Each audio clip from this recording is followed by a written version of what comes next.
So welcome to the 2026 Mental Athletics Webinar. I'm stoked to have our first webinar for this year, and I'm super excited to have some cool individuals with me here to talk about the X factor of the shift from good to great. Now, the webinar is called Defining Greatness, or an exclusive conversation of the X factor for the next decade. But the truth is, this webinar is actually a research that I've been doing for the past, couple of years, and brought me to think about an approach, about a method that is a bit off the track to reach what we call personal greatness. But first, I want to introduce the people that will be speaking with me today and will join later on in today's webinar. So we'll have Gabriel Borges, one of the newest NHA $1 million rider, that will give us his perspective of horsemanship.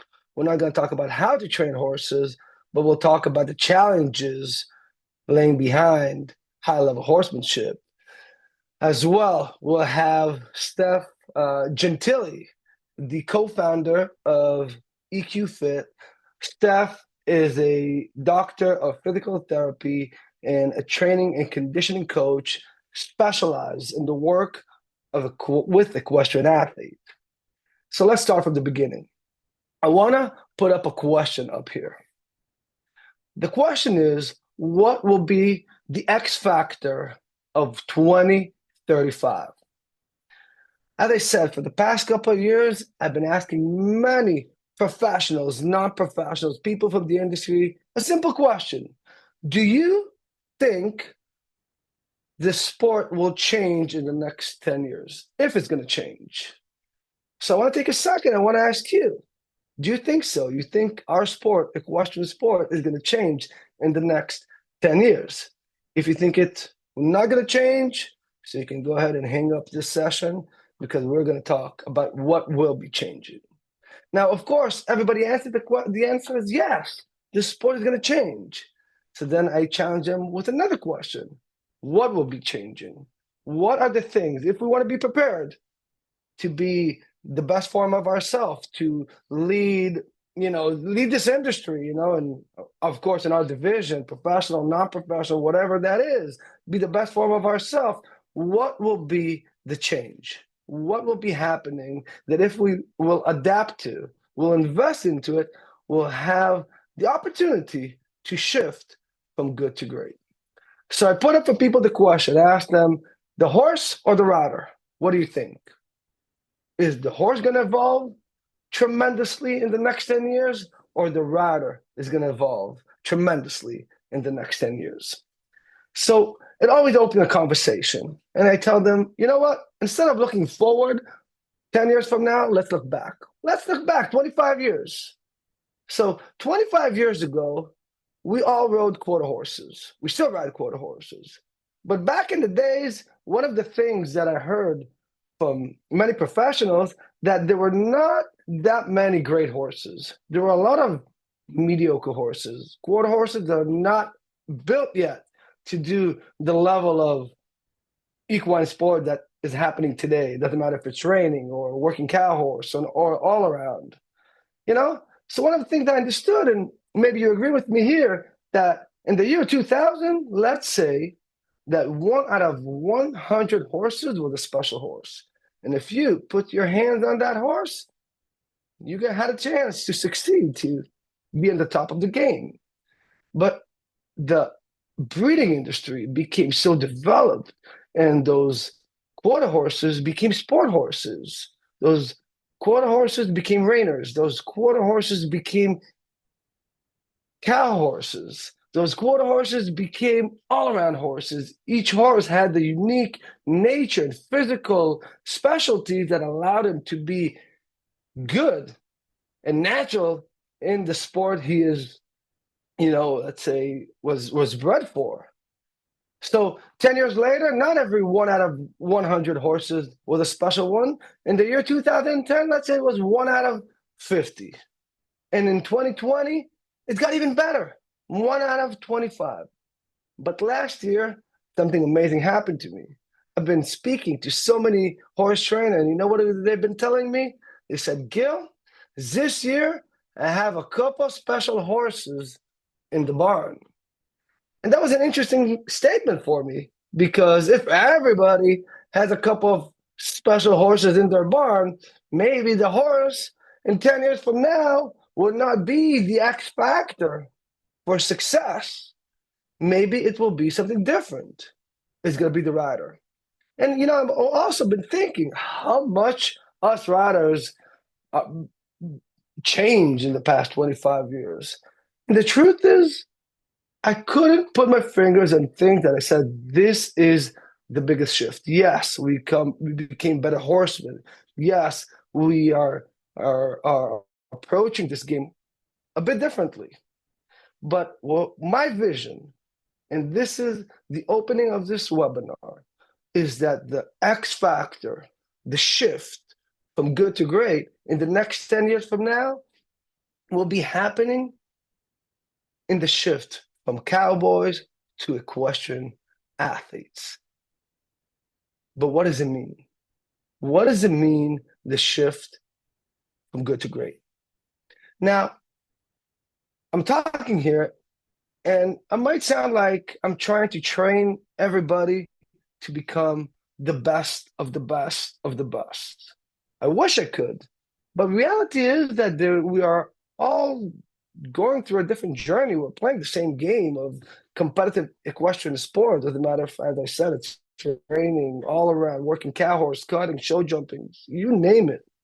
But each and one of us is living its own journey, with its own goals and its own, values that we carry through this journey of growth. I believe that anything we do in life, if we do it consistently, we become good at it.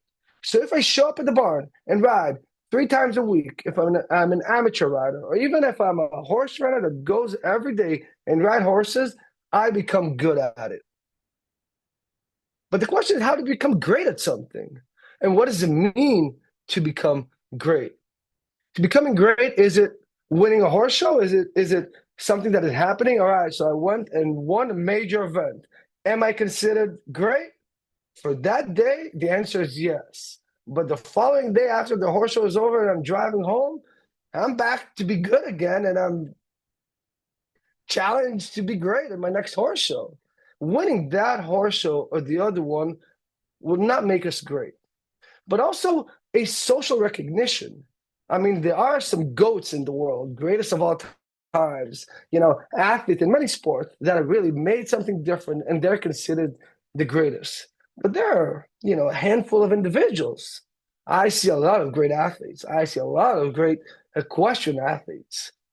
I don't think that the shift from good to great is something that stands on a timeline or a social recognition.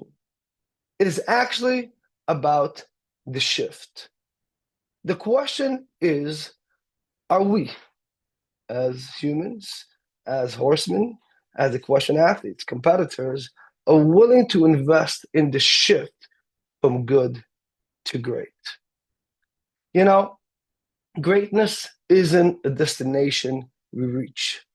It's discipline to keep evolving and showing up every single day. So I start working and digging into the minds and the craft of many equestrian athletes and understanding, or trying to understand, what does it take? How can I, Gil, help you guys do this shift from doing something good, to feel that you're doing something great? But let's pause here for a second and not talk about horses. How do you shift from good to great? So let's say I want to become 10 pounds lighter. All right. So I want to become 10 pounds lighter, and I choose to go on a diet. And I go on a certain diet, and after 1 month, I lost those 10 pounds. I feel great, right? I feel physically good. I'm empowered. Psychologically, I'm in a great state because I did something good for myself and I feel great about myself. Is it the end game? The answer is no, because if after that month that I lost 10 pounds, I'll go back eating, I'll gain those 10 pounds again and go back to the place it was a month ago. So the first thing I understood is that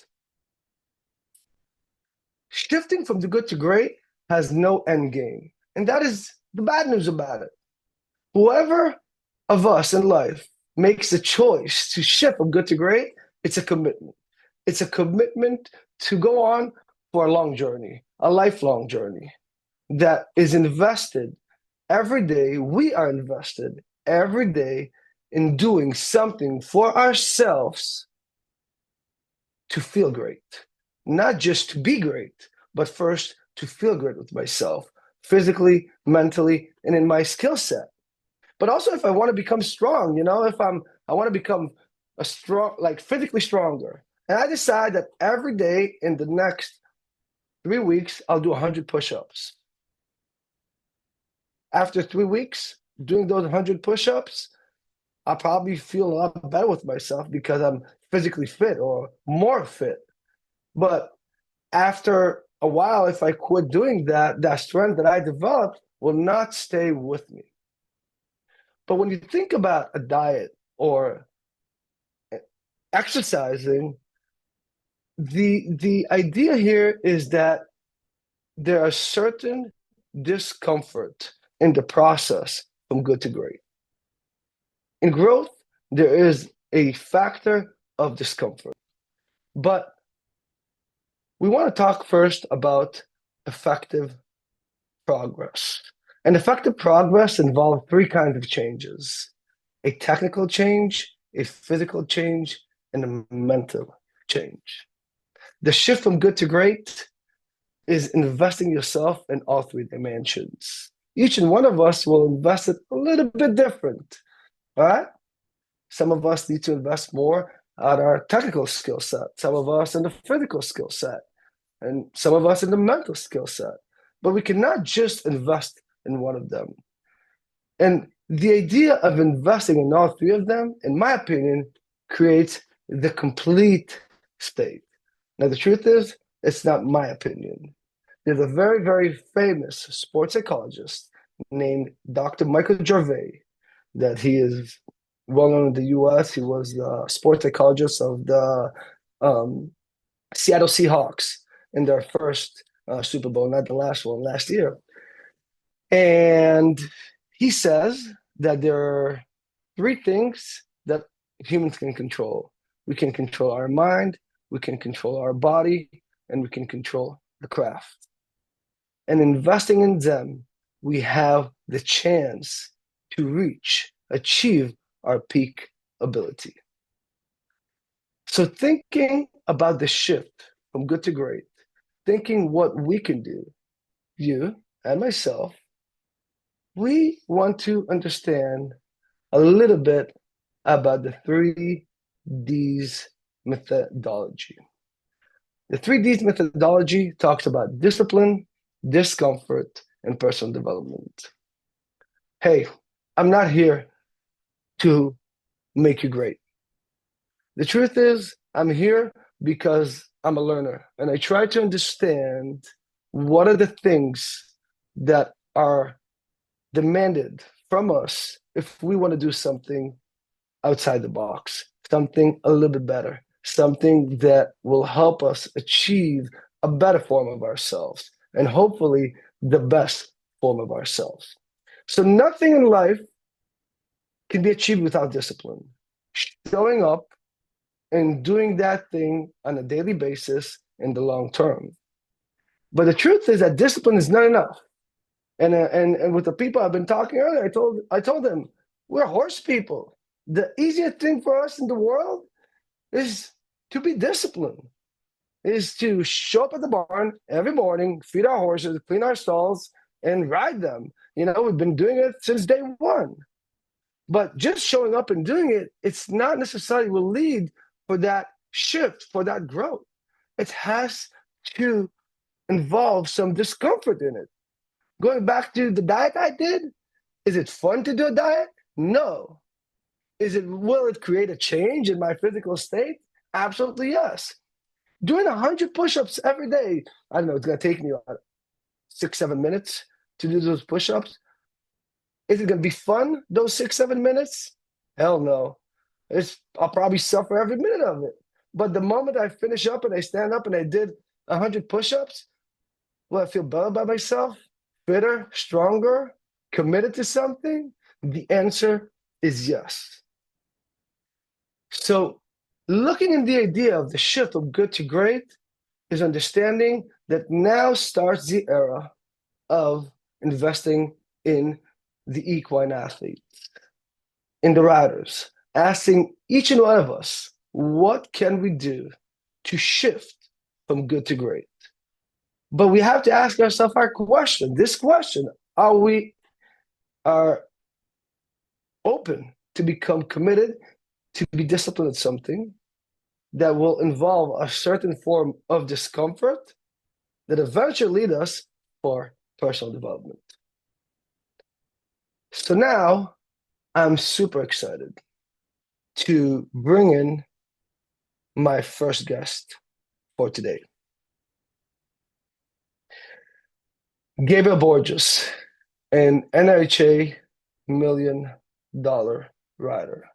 So the truth is, I feel blessed to be part of Gabriel's journey. I'm one of the professionals in his team, and our journey been going together for the past almost 5 years. And when we started off working, Gabriel started working with me, and very, very shortly after we started working, he says, Gil, I have my life goals. I know where I'm aiming to, and I want to get there.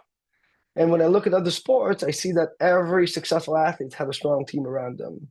And I want you to join my team. And I mean, I was like, let's do it, man. I was all in. Now, working with Gabriel, I have a couple of responsibilities.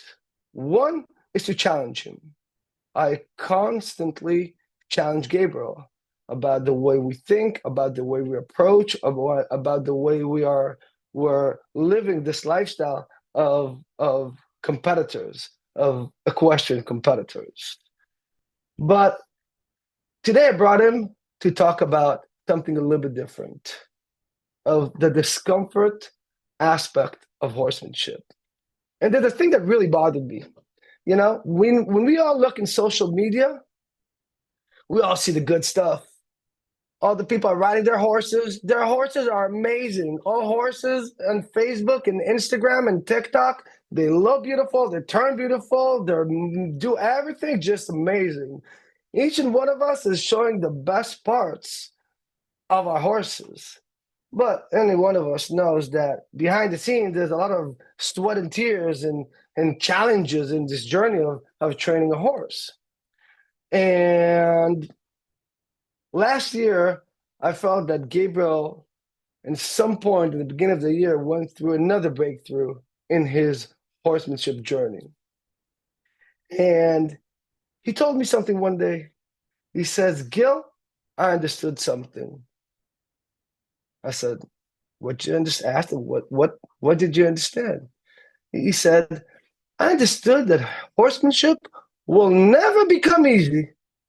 It's always hard. Every ride, every horse, every day, horsemanship is hard to do. But then he said, but you know what? I'm fine with it. If it's hard, it is what it is, and I'm accepting it and approaching it every day at a time. You know, that conversation led for him to win the 4-year-old 100X shows, and then finishing up reserve champion at the NHA Futurity in the level 4, of course. And now I want to bring him up here. Gabriel, would you join me here a little bit?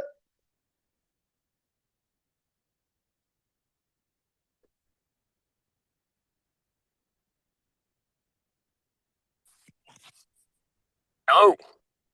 Yes. Hi, Gil. Good morning. How Good are ya? morning. I'm doing great, thank you. All right, so tell me, um, first of all, what you thought about what I talked up to this point, the idea of the discomfort aspect of growth. I think it's a great topic. If you notice, everything has some kind of discomfort first before it becomes something good or great. Iron has to go to the fire before it becomes a knife. That just I think is the rule of the world. I think things has to go through hard process before becomes something. And I think we just, you know, most of the time try to avoid that. We try to do some shortcuts and, like we always talked about. I think Yeah. no shortcuts So is the way. absolutely. And how do you see the discomfort aspect of horsemanship? So the biggest the biggest challenge of horsemanship is the communication with um, an animal, right? The horse. They have their own language, their own mind, and we are humans trying to teach them. So to me, the biggest challenge of horsemanship is that I'm constantly trying to think like a human while dealing with an animal, and to be able to communicate clearly with something, I have to speak their language, right? So to me, the discomfort of horsemanship is keeping the consistency, communication, and mindset like a horse. Try to talk the horse language and think like a horse before I act daily, and Hmm. that's the hardest part for me. Yeah. And what is that is there? Maybe there's not, but is there a moment that you say, all right, my horse is good, but now I'm shifting to a great mode in my communication with my horse? Is there a moment that you feel that shift? Yes, it is. When I achieve the high level communication, and I you get into a place that is hard to explain, but you and the horse become so connected when you communicate perfectly, and the horse understands exactly what you want. And I think that's when you become great. Hmm. Hmm. And can you mind share with us like a habit or a drill that you use as like as a check-in? At the end of the day, one of the things I've been telling you lately that I look at many riders and I feel that a lot of times when we ride horses on a daily basis, our mind blocks or locks. We live a very full life with a lot of different challenges, and not necessarily always to, like you said, speak the horse language. Do you have a certain drill or an exercise or just a shift that you do to to help yourself make sure that you are thinking like a horse, make sure that you're shifting from just good horsemanship, just riding, to your best horsemanship? Yes, yes, I do. Um, so my mind is always trying to think like I'm supposed to think, like a human. So when I'm riding 17 horses a day, it's really easy for me to just go to human thinking all the time, right? And I have to use the human thinking to create a program to develop a technique to deliver to the horse. So you have consistently to be, at least I have to be checking with myself, like, okay, am I thinking right? Am my horse understanding? So I have a couple questions that I ask myself every time I'm riding in the middle of the ride. First is what I want. Like I catch myself a lot of times not knowing exactly what I want and expecting the horse to do something that I want, you know. So I check with myself first is exactly what do I want? And then when I figure out what I want, I ask another question. Why is my horse not doing? Mm. And then I go try to check down the track where's the problems. So and then when I find out why, and then I say, okay, what do I need to do to fix it? Yep. Perfect. So, And then I mhm, organize my training, my mindset for passing on to the horse like that. love that. It's awesome. So I think that is a big part of of like zooming out and checking in, ask myself, what do I want? And I think that is a lot of times we act in this world and we do um, things without questioning what and why.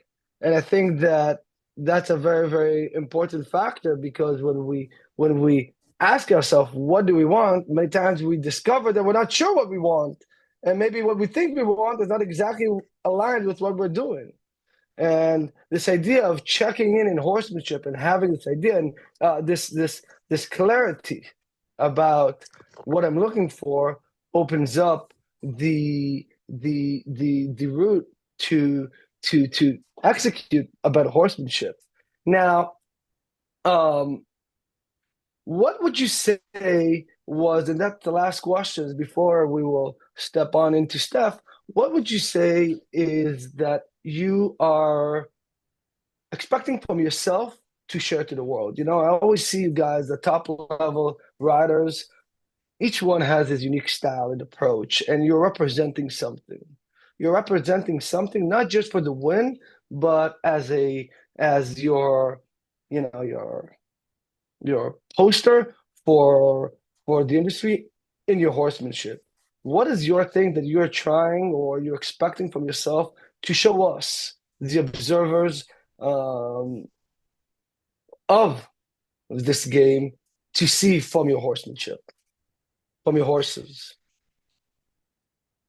Um, I really want um everybody to know that every time they see me doing something good in the Chopin or great in the Chopin, I want them to know that I'm communicating with my horse perfectly. And he is understanding exactly what I want. And he is my partner saying, yes, I got it. You know, that that's what I would like. That's my goal is to show, in competitions, the judges and everybody, the the craft of communicating perfectly with the horse. Love that. Love that. That's great, you know, and you know, I love the fact that we have the opportunity, the chance to bring it up there because I think that from my perspective, I see it all the time, and I know that people see you guys show in the highest levels and many top riders, and it looks easy, and you guys make it look easy. But the challenge is not necessarily just to ride the horse; is to finding the optimal path to create this partnership. And I think that this is something very important that's not talked enough. The horsemanship is hard. Horsemanship is challenging, and maybe that's why we're addicted to it and why we love it so much.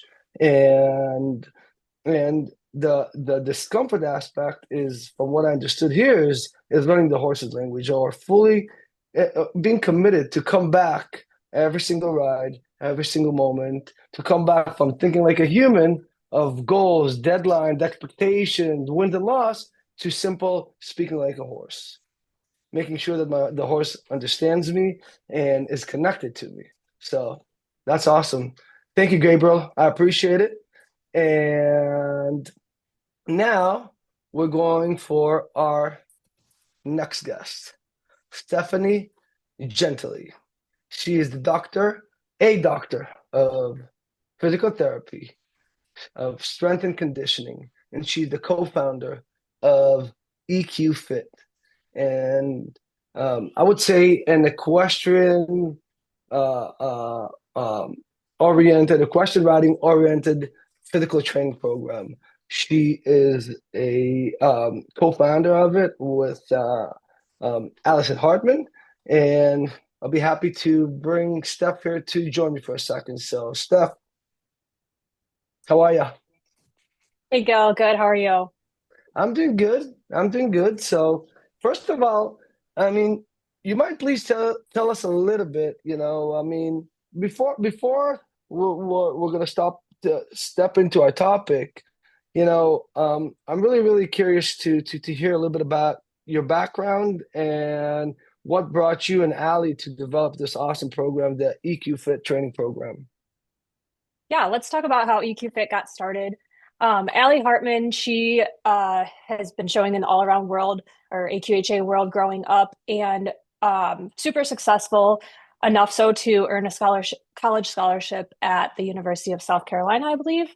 And when she went to she went to college to, you know, put herself into that position as an equestrian. But when she arrived, I think, the paraphrasing of it, it would be that her coaches were like, all right, here's your sports psychologist, here's your strength and conditioning program, make sure you eat healthy, get enough sleep, all these things. And it was just eye-opening to her in the sense that, like, wow, she's being treated as an athlete. And wow, the reality is that you are an athlete as an equestrian, and that we owe it to ourselves and to our equine partners to do all these parts outside of riding to make ourselves a better athlete and individual. And so, as going to school to become a physical therapist as well, she put those two pieces together and really realized the gap that occurs that a lot of us don't necessarily see or maybe understand, or that there's just this big need to fill that gap, and provide some guidance to others in similar situations. So that is how EQ Fit came to be. And we were connected through mutual friends and coworkers, from Proactivity, as I grew up also showing horses, but I also was involved in sports. I played soccer in high school and I ran track, and I was able to earn a college scholarship with running, and went on to run collegiately and professionally. And I set the horses aside for that period of time. And it wasn't until like, all the while, I never realized that by doing all those sports, it probably helped me so much in the saddle. Like, I had, good strength, and I was doing weight training and I was doing all these things for my other sports, probably with no idea that it was carrying over into my horsemanship and skills in the saddle and just better stability and that sort of thing. So it wasn't until after, I hung up my track spikes and finished my running career that I turned back to the horses, and I was introduced to the reining, and, got back into competitive horseback riding and showing, that Allie and I connected, and she told me her story and I thought about mine, and we were like, wow, this is, it just all kind of came together, and it was like just this massive, like, light bulb moment where the way it came about to her and the way it came about to me were like kind of opposite but similar, in the sense that we both realized, like, yeah, there's definitely a need for this, like, let's take this and run with it. So from there we kind of built our program, and we're just chugging along with it since. So that's kind of the history of it, and here we Love are. that. Love that. That's great. And for you guys, I want to tell you a little bit about how me and Steph and Natalie kind of came across. So the truth is that we know about each other, and Ali and I, we had a chance to work together through mental athletics. But I heard about their program, and for the past 3, 4 years, we've been kind of sharing clients. When they felt clients that I could help them, they would send to me. And when I've had some clients that I felt that physical strength and conditioning could help them, I send them towards our way. And fact is that results were awesome. I mean, riders suddenly made huge leaps in their ability, in their physical skills, in their mental skills, and it's all played out into high-level horsemanship. It was amateur riders and open riders, and it was super cool to see. So back to you, Steph. Here's my questions. What are the benefits of physical conditionings for equestrian riders? Why is it so important? Yeah, there's so many benefits to physical training for equestrians. I think the first one starts with kind of what you and Gabriel talked about with effective communication. So there's the technical side of that, but there's also the physical side of that. So we can more effectively communicate with our equine partners through strength and conditioning. But what does that look like? A lot of people think of strength and conditioning as just lifting weights, or they think of, for equestrians, how the importance of hip and core strength. And of course, that's part of it, but there's more to it. We work on stability, so the balance and symmetry of our body, mobility, which is also an important aspect because we may not realize it, but if we don't have appropriate full mobility through our hips in certain areas, we're not able to effectively use the strength that we may have. And then also combining those parts. So almost more importantly is that motor control and motor timing. And we train a lot on this, and that's our foundational movement patterns. That's moving properly. That's connecting our brain and our nervous system to our body and our muscles to elicit like purposeful movement, to be able to, it's basically the acquisition of skill. So if we can better improve our skill, that's going to translate into the saddle. And that kind of leads me to this another benefit, which is that it allows us to develop that skill outside of the saddle. So for a lot of amateurs and non-pros, most times horses are in training, and they're in training for a reason. And we're not able maybe to ride multiple times a week, or, some people they're driving a far distance. So they maybe drive in, to their trainer for once a month or once a week or what have you. And with that, Gabriel can probably attest to this, that the horse is in training for a reason. So the horse is there to develop their skill. They need that professional hand on them to advance the horse's skills and to work on all those parts and pieces so that the horse is ready for us when they step into the show pen. So while it's great to get saddle time, a physical training program is a great way for us to work outside the saddle and develop those skills. Love that. Now, discipline, when we talked about the 3D philosophy a few minutes ago, I talked about discipline, discomfort, and personal development. And Gabriel shared the idea of discomfort of horsemanship. While horsemanship is not easy, it's not easy to think like a horse. But where does the factor of discipline and physical strength and conditioning come together? Why is it so important to be disciplined at it? Why can't we just train every here and then, or just before a horse show, or, whenever we feel like it? Why is it so important to be disciplined in something? And how disciplined should we do? Like, should I train 7 days a week for an hour every day, or there's more balance into it? Thinking of that, my goal is not to be Olympic runner, but I want to be in the best physical shape as an equestrian athlete. Yeah, so discipline, we're talking about adhering to those little things, right? So it's easy to get, we look forward to going to ride our horse. We can check that box off pretty easily. But discipline is more of those doing the little things on a consistent basis. It's almost like, to me, it's almost like the integrity side of things. So like as a professional athlete, it was easy for me to show up for the hard workouts. That was the meat and potatoes, to go out for those runs. That part wasn't the hard part. The hard part is the little parts in between of making sure that I'm getting enough sleep. I enjoyed going in the weight room, but those are the little things. But for me, like one of those was mobility. Like I'm not naturally a very flexible person. I'm not someone who loves yoga, or, I think it's like tedious to sit there and do a static stretch.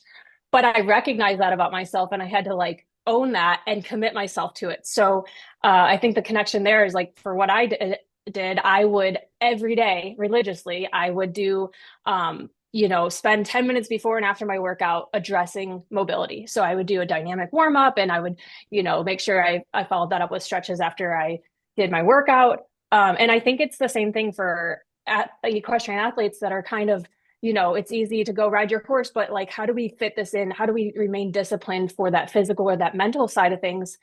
I think my go-to is to try to establish a habit. So what does that mean? Yeah, so take a small fraction of your day. So set a timer for 10 minutes, 15 minutes, whatever it is, and start to integrate that into your daily life so that it doesn't seem hard. It doesn't seem as uncomfortable, because yes, we do need discomfort to establish growth, but we can make that transition a little easier by kind of creating a habit about it.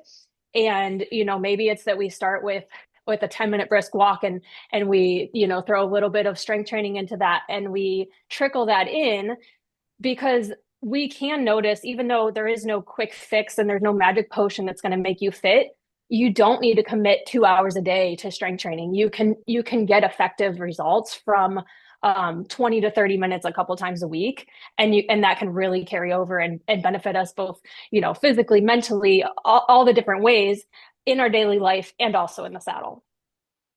Love that. Love that. Thank you. Thank you, Steph. I mean, listening to you now, I mean, this again, it's what came up to my mind is awareness to my strength, to my weaknesses, and building habits, how to improve certain weaknesses.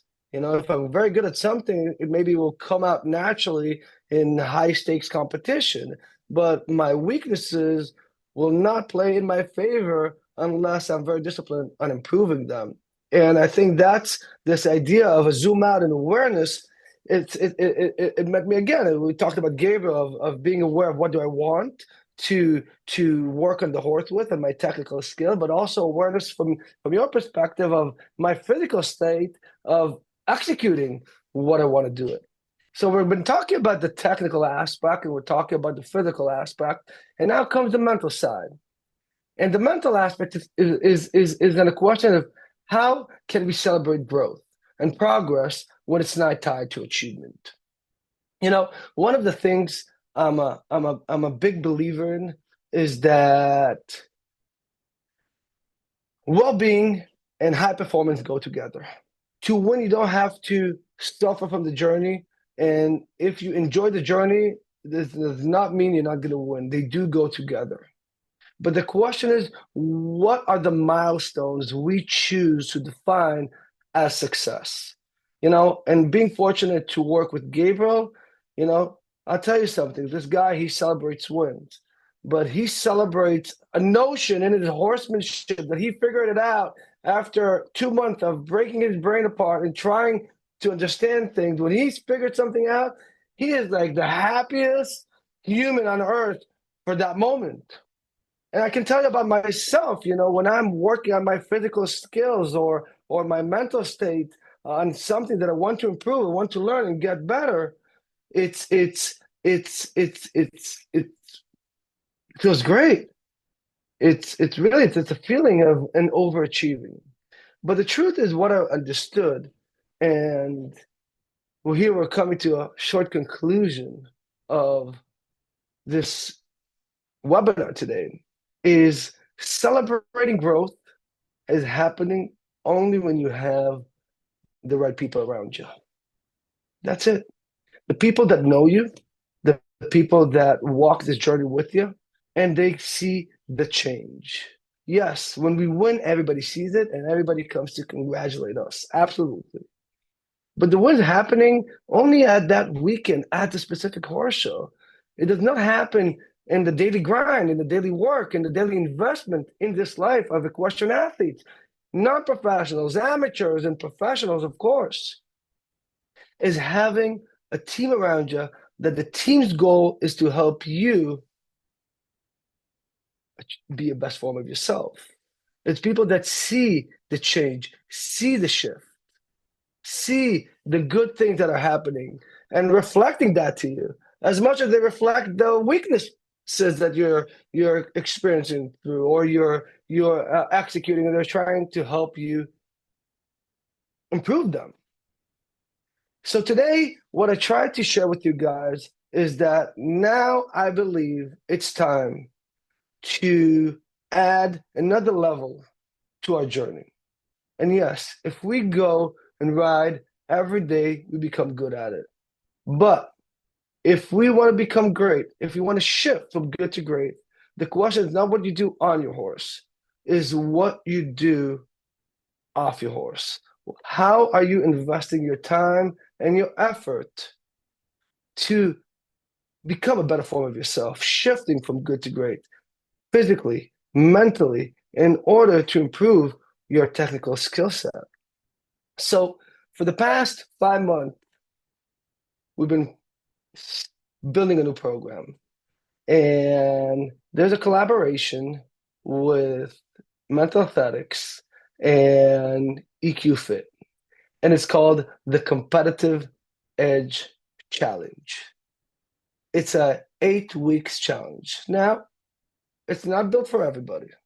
It's built for individuals that are willing to do the extra mile to feel the shift from good to great. What we did in this program, we understood that we have an opportunity to take mental athletics work with equestrian athletes and EQ Fit's work with equestrian athletes and merge them together into a mastermind. And this mastermind is called the Competitive Edge Challenge. It's an 8 weeks challenge. Yes. It's based on a training app that for those 8 weeks, we're going to challenge you to train off your horse 3 times a week. Every session is going to be the average of 30 minutes. And put in the work that will help us shift from good to great, physically and mentally. And it will be tested. It will be tested when you go ride your horses.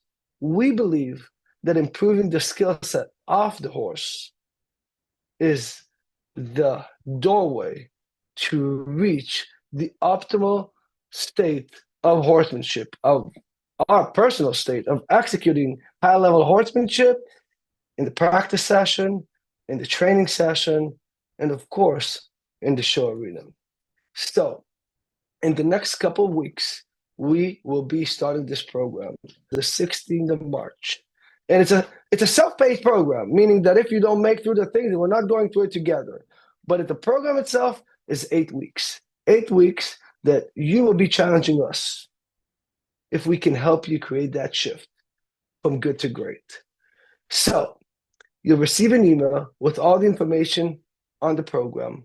Take a look at it and ask yourself, are you willing to invest in the shift, to put the effort in the X factor, the mental state, the physical state that plays out in high-level horsemanship for the next 8 weeks?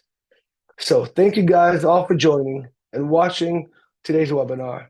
Thank you, Gabriel, and staying to you, Steph, for joining me and providing us awesome insights. And as I always finish up every webinar, make sure you practice ugly.